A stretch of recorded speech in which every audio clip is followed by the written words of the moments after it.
Hello दोस्तों, मैं दिनेश कुमार। आप देख रहे हैं YouTube channel KS coaching centre से। चलो 10th क्लास के 5 चैप्टर के नए क्वेश्चन के साथ थोड़ा ध्यान से समझिए और वीडियो को पूरा देखिए। क्वेश्चन आपके सामने है। इस तरीके के क्वेश्चन आपको एग्जाम में बहुत जरूर आते हैं, ठीक है। चलो क्वेश्चन क्या है, थोड़ा क्वेश्चन को समझते हैं, थोड़ा समय वेस्ट ना करें। तो क्वेश्चन के लिए हुआ है, क्वेश्चन थोड़ा ध्यान से देखें। अपने पास क्या है, एक एपी की एक समांतर श्रेणी दी हुई है। तो समांतर श्रेणी के बारे में मैंने आपको नेक्स्ट वीडियो में आपको समझा दिया है, थोड़ा ध्यान से देख लें। थोड़ा इससे इस तरीके के जो क्वेश्चन आपके सामने जो बनना है वो अच्छे से आप कर सको, ठीक है। तो समांतर श्रेणी क्या दी हुई है, ध्यान से देखें। समांतर श्रेणी दी हुई है अपने पास एपी, मतलब ये समांतर श्रेणी दी रहती है, ठीक है। तो अपने पास कितनी दी, देखो 10 है, 7 है, 4 है और फिर कॉमा लगा हुआ है का 30वां पद है आपका। 30वां पद आपको बताना है कितना होगा। बात समझ में आ रही क्वेश्चन में।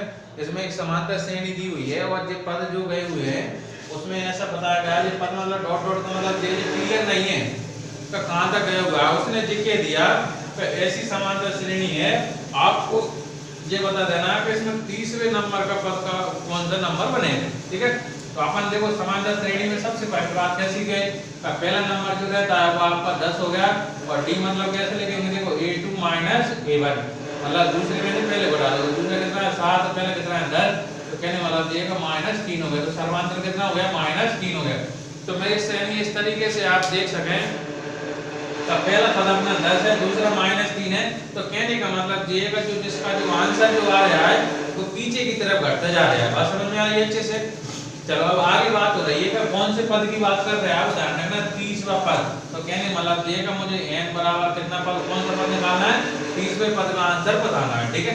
तो मैं आपको पता ही है, अपन अगर इतना सीख चुके हैं तो अगर आप फॉर्मूला का लंबा वाला लगाएंगे, लंबा वाला बड़ा वाला, तो an मतलब क्या हो गया, a plus n minus 1 into D हो गया, ठीक है। बहुत सिंपल है।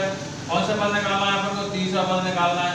a मतलब कितना है 10 है, प्लस n मतलब कितना हो गया 30, माइनस कितना 1 इंटू डी का मान कितना हो गया अपना -3 हो गया। कोई दिक्कत नहीं है, चलने दो। 30 प्लस 30 में से कम किया तो 29 का हुआ है, थोड़ा -3 है, बस कोई दिक्कत नहीं है। प्लस देखो 29 का इसमें बड़ा करेंगे तो माइनस प्लस कितना हो जाएगा, -29 का 3 में किया तो 29 गुणा 3 कर सकते हो, ये नॉर्मल सी बात है। 2 हासिल 3 6 तो 8, पहले बचे अपन लोगों का 87, तो 87 में 10 कम करेंगे तो माइनस से कितने बचेंगे 77। तो कहने का मतलब ये का यानी 30वां जो पद है वो आपका -77 बनेगा। माइनस का देखो पहचान कैसे बन गया आपको पता ही है, जो सर्वांतर वो पीछे की तरफ बढ़ता चल रहा है, मतलब माइनस में। तो कहने मतलब ये का जो आगे जो पद संख्या जो बनती चलेगी वो माइनस की तरफ अपनी जाती चलेगी। बात समझ में आ गई। तो अपन अगर कह सकते हैं कि उसने कौन सा कहा था, 30वां पद कितना हुआ, तो अपन कह सकते हैं कि 30वां पद आपका कितना हुआ, -77 होगा, ठीक है। चलो अब ध्यान से अगला एक और क्वेश्चन दिया हुआ है, दूसरे नंबर को देखें। दूसरे नंबर पर लगा एबी की एक समांतर श्रेणी दी हुई, समांतर श्रेणी दी गई -3 है, -2 है, फिर 2 है। इस तरीके से आपसे पूछा जाएगा इसमें कितने पद है बताना है आपको। तो 11वें नंबर के पास में कौन सा नंबर बनेगा, ठीक है। चलो वही काम है, अपने पास पहला पद कितना है -3 है और डी वाला कितना देखेगा, डी मतलब सर्वांतर। तो देखो a2 माइनस a1 होगा। a2 मतलब कितना होगा, दूसरे नंबर -2 है, माइनस तो पहले से है, और a1 कितना हो गया, -3 हो गया।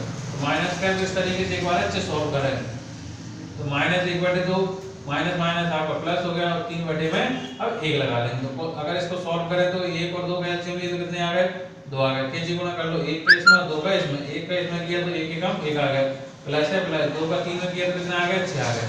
कहने मतलब 6 में से 1 कम करूंगा तो मेरे कितना हो जाएगा अपना 5/2, मतलब कहने मतलब ये का सर्वांतर मेरा कितना निकल गया 5/2 निकल गया। अब थोड़ा आपको धीरे धीरे अब आपको क्या स्पीड पकड़ना पड़ेगी, एग्जाम पास में आने वाले, थोड़ा स्पीड से पढ़ना सीखो, ठीक है। क्योंकि जो काम आप पहले कर चुके थे वो अब इतना समय बर्बाद हो गया, ठीक है। अब उसमें कौन सा पद पूछा है 30, अब इसमें देखो कौन सा पूछा है, वो दूसरे नंबर के में 11वां पद निकालना है। तो 11वें पद के लिए फॉर्मूला इसी तरह के लगा लो, कोई दिक्कत ही नहीं है। शॉर्ट वाला भी लगाना सीख गए हो तो शॉर्ट वाला लगा लो। चलो देखो यानी एक कौन सा निकालना है 11वां, तो a मतलब कितना है अपना -3 है प्लस, और n टर्म्स निकालना है 11 माइनस 1 इंटू डी का मतलब कितना निकल गया अपना 5/2 निकल गया, बस कोई सिंपल से। चलो a 11 है और -3 है, प्लस तो है ही, 11 में से 1 किया तो 10 आ गया इंटू 5/2 आ गया।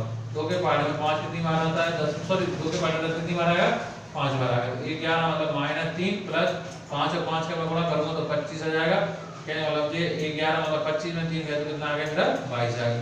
तो मेरे कहने मतलब ये उसने 11वां पद पूछा था और 30वां पद पूछा। देखो 30वें पद की अगर मैं बात करूं तो -77 आ गया और 11वें पद की अगर मैं बात करूं तो कितना आ गया प्लस में कितना आ गया 22 आ गया। ठीक है, अब इसमें देखो अब अपने को थोड़ा हो सकता है ये क्वेश्चन थोड़ा हो सकता है सही विकल्प में भी है जाए खाली स्थान में भी है। अब अपन को एक शॉर्ट तरीका भी समझना है जहाँ पे क्या पूछा गया था आपका इसमें पूछा गया था 30वां पद।